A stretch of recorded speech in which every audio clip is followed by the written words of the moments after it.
volume of the Joseph Smith papers, which is the second volume in the Revelations and Translations series. This volume is called Published Revelations. And I'd like to begin by just giving you a review about the scope of our current Joseph Smith Papers project. Our goal in launching this project was to make available to people on a first-hand basis the papers of Joseph Smith. In the past, people have come to know Joseph Smith largely through biographies that have filtered Joseph Smith through an author. And while that has its place, and we encourage the writing of biographies, we think it's also important for people to see Joseph Smith through the papers that he and his associates left behind. Hence the desire to allow people to see the papers without that filtration.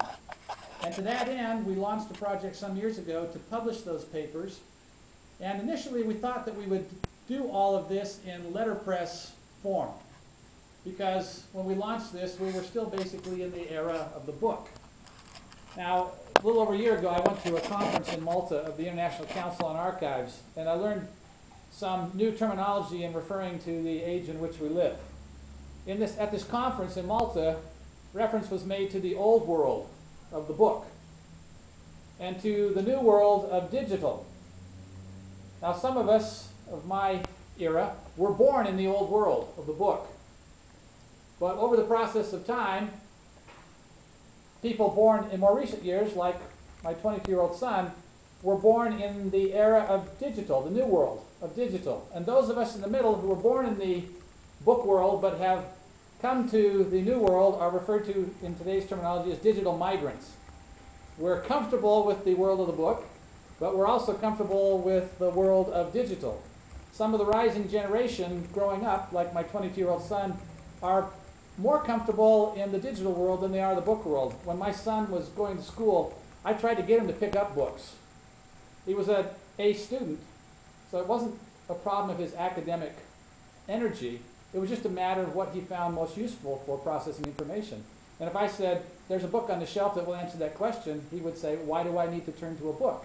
He'd do a couple of clicks on his laptop and have the same information available to him in digital sort of form.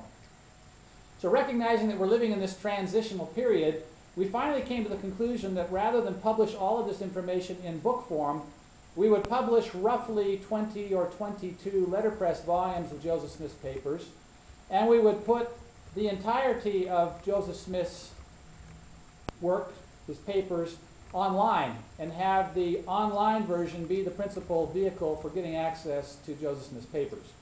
That has some advantages and some disadvantages. For those of us who love the book, and I will always be a person who's imbued in the book culture because I was born in that world, the book becomes, I think in many ways, my favorite way to just sort of sit and enjoy the information. But there are certain kinds of electronic tools that are better for searching than a book is. So we're trying to straddle this world of the book and the digital world, which is one reason we decided to have a blogger conference, to let you know that we're sort of midway in all of this, and that our project will be roughly half in book form and all of that plus more eventually on the internet as well. We have 6 series in the Joseph Smith papers: the Journal series, the Revelation series, Revelation